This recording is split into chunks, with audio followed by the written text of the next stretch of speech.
Sou Dom Aldo Tilo Bagoto, arcebispo metropolitano da Paraíba. Tendo em vista o segundo turno das eleições, dirijo-me hoje aos diocesanos e a todas as pessoas de boa vontade. A situação nos preocupa. Engana-se quem pensa que esteja em jogo apenas o dilema da escolha dos candidatos e dos partidos mais capazes de promover o desenvolvimento no país, numa disputa democrática, na qual poderemos mais tarde corrigir eventuais erros de percurso. A alerta recai sobre a gravidade do momento presente no qual vivemos. A humanidade tem assistido nas últimas décadas a um trabalho internacional, calculado e planejado, que pretende modificar radicalmente as concepções básicas do cristianismo, no tocante ao papel da família, à dignidade da vida humana e à ética, que foi o pilar fundamental para a revolução da civilização que nós construímos. Os conceitos de vida, de dignidade humana, estão ameaçados no mundo de hoje, como nunca se viu na história. Atualmente há países onde o aborto está legalizado durante todos os 9 meses de gestação.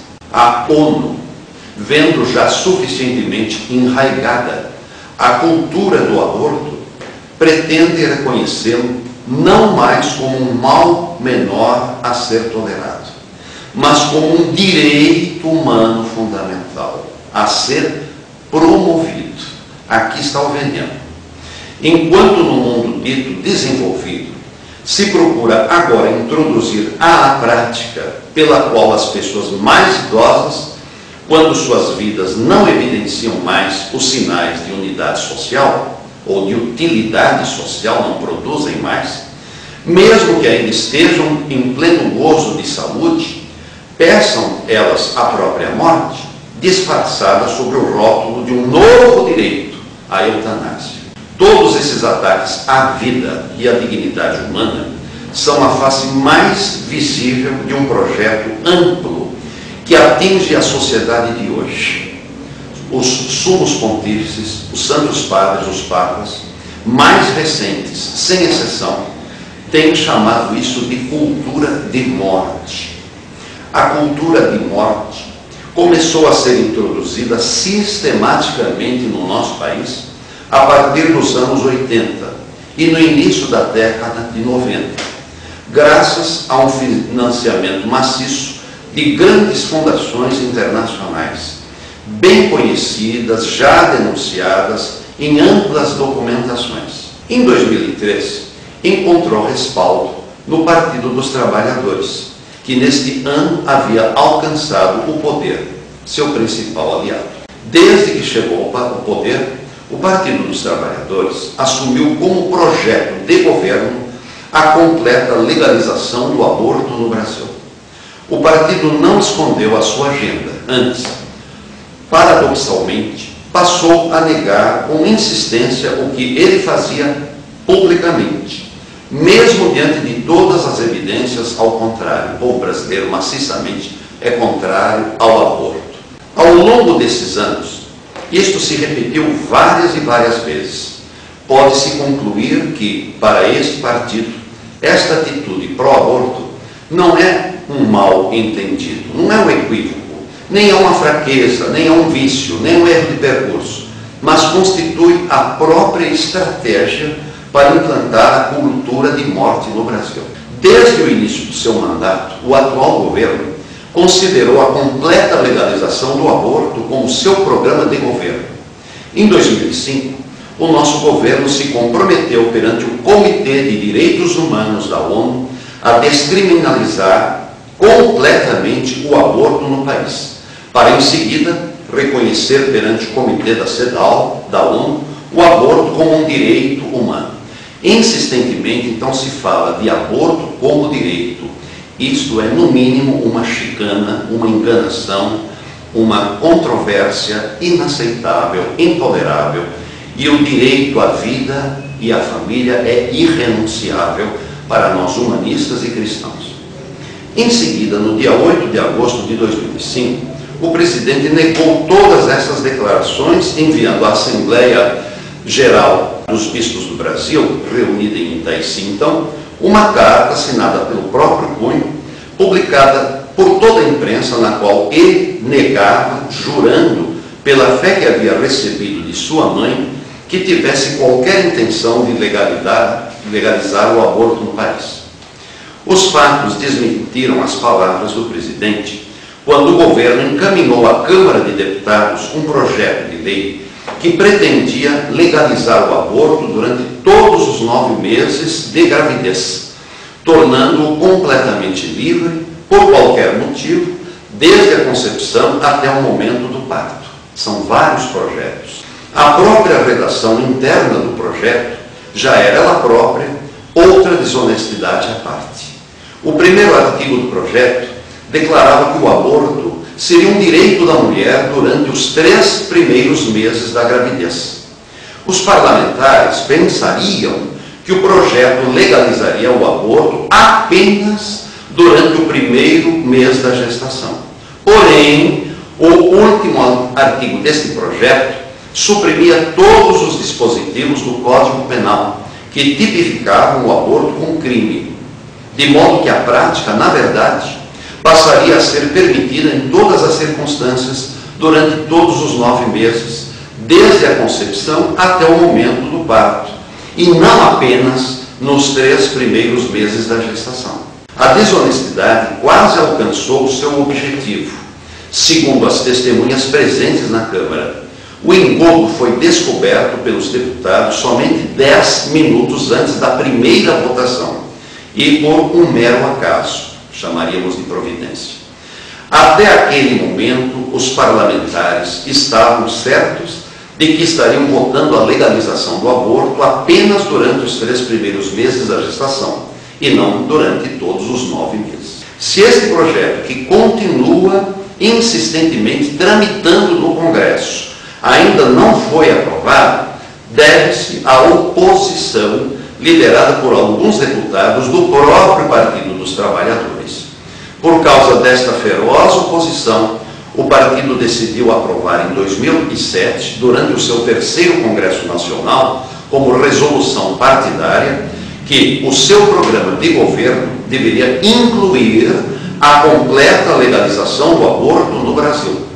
Neste mesmo ano, o Partido dos Trabalhadores aprovou também um novo estatuto que exigia como requisito para ser candidato pelo PT a concordância com as normas e resoluções partidárias, entre as quais a da legalização do aborto como programa de governo. No ano seguinte, como consequência destas medidas, os deputados petistas Luiz Bassuma e Henrique Afonso, que haviam coordenado a oposição ao projeto pelo qual o aborto se tornaria completamente livre durante toda a gestação e que haviam, ademais, pedido a abertura de uma comissão parlamentar de inquérito, CPI, para investigar quem está financiando a promoção do aborto no Brasil, foram processados, julgados e condenados pela unanimidade dos 38 juízes escolhidos pelo Diretório Nacional do Partido dos Trabalhadores, acusados de terem cometido infrações graves à ética partidária. Apesar da sentença condenatória afirmar claramente que estes parlamentares foram condenados por terem militado contra o aborto, todas as vezes que este assunto vem a público, os representantes do partido negam com veemência que tal julgamento tenha existido, ou que a condenação tenha sido dada por estes motivos, quando não ameaçam processar por calúnia aqueles que difamam tais informações. Já no início desta campanha presidencial de 2010, a candidata pelo Partido dos Trabalhadores afirmou que os bispos católicos que a acusavam de pretender promover o aborto partiam de um pressuposto errado, pois nem ela, nem o atual governo, segundo as suas palavras, jamais teriam sido a favor do aborto. A candidata ignorou que alguns dias antes o governo brasileiro havia elaborado e promovido, em parceria com a ONU, a assinatura do chamado Consenso de Brasília, um documento que recomenda a legalização do aborto, não somente no Brasil, como em toda a América Latina. Isso foi no dia 16 de julho, próximo passado. Não ficamos apenas nisso. Nesta primeira semana de outubro, a candidata, que nas últimas semanas tem afirmado ser a favor da vida, acrescentou pertencer a uma família católica e que não apenas é, mas que também sempre foi a favor da vida, sem aparentemente importar-se com o fato de que circula livremente na internet um vídeo na qual, em uma gravação realizada no dia 4 de outubro de 2007, ela mesma declara: o aborto deve ser descriminalizado. Hoje no Brasil constitui um absurdo que o aborto ainda não tenha sido descriminalizado. Não posso, como pastor, compactuar com este trabalho de desinformação e de manipulação das consciências. Então aqui nós não estamos entrando em política partidária.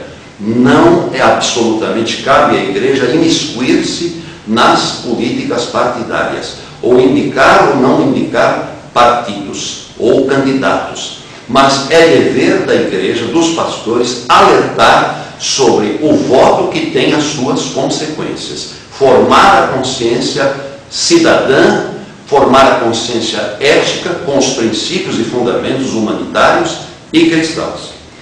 Quando os representantes do governo se expressam de caso pensado desta maneira, não existe mais credibilidade para suas afirmações. A experiência política e a história advertem amplamente que, quando a democracia se converte neste tipo de demagogia para ganhar voto, já é a ditadura que está no horizonte. É uma advertência de mesmo teor, Nola dá inequivocamente o Evangelho, quando ensina que o nosso falar deve ser: o sim, seja sim, o não, seja não. Ficar em cima do muro é péssimo, é desonesto, não é coisa nem de homem. Palavras às quais de Nosso Senhor acrescenta: o resto procede do marido. Em 1948, é bom saber a história, era uma situação semelhante durante as eleições também históricas na Itália, quando a Santa Sé promoveu, por iniciativa direta do Sumo Pontífice, um extenso trabalho de divulgação da verdade junto ao povo italiano. Naquela ocasião, Sua Santidade Pio XII justificou a mobilização de 20 mil comitês e 300 mil voluntários em toda a Itália, com as célebres palavras do apóstolo Pedro: non possumus non loqui, nós não podemos ficar calados. Hoje, ao seguir este mesmo exemplo, os bispos brasileiros, especialmente os bispos de São Paulo, a quem eu aplaudo veementemente, com muito amor e solidariedade, estão seguindo a tradição profética da Igreja, em comunhão com o Papa Bento XVI. Estamos diante de um partido que está institucionalmente comprometido com a instalação da cultura da morte em nosso país, que proíbe os seus membros de seguirem suas próprias consciências, que se utiliza calculadamente da mentira para enganar eleitores sobre seus verdadeiros projetos para a nação. Repetimos com o Santo Padre: não podemos nos calar. A verdade nos libertará. Quero, portanto, pedir o empenho de todos os meus diocesanos para que este vídeo seja divulgado junto ao maior número de fiéis. Quero pedir também o auxílio de todos para a divulgação de um documento semelhante, intitulado Apelo a Todos os Brasileiros e Brasileiras, elaborado, repito, com a expressa recomendação da mais ampla difussão pelo Regional Sul 1 da CNBB, do Estado de São Paulo, entidade que congrega os bispos católicos do Estado de São Paulo. O apelo dos bispos de São Paulo contém as mesmas denúncias desta gravação. Eu peço a Deus que abençoe todos os meus diocesanos, cristãos, pessoas de boa vontade, e que esta bênção possa se estender a toda a nossa nação, tornando-se um berço de luz, de fé, de caridade, de amor, de defesa e de promoção à vida e à família. Deus abençoe a todos.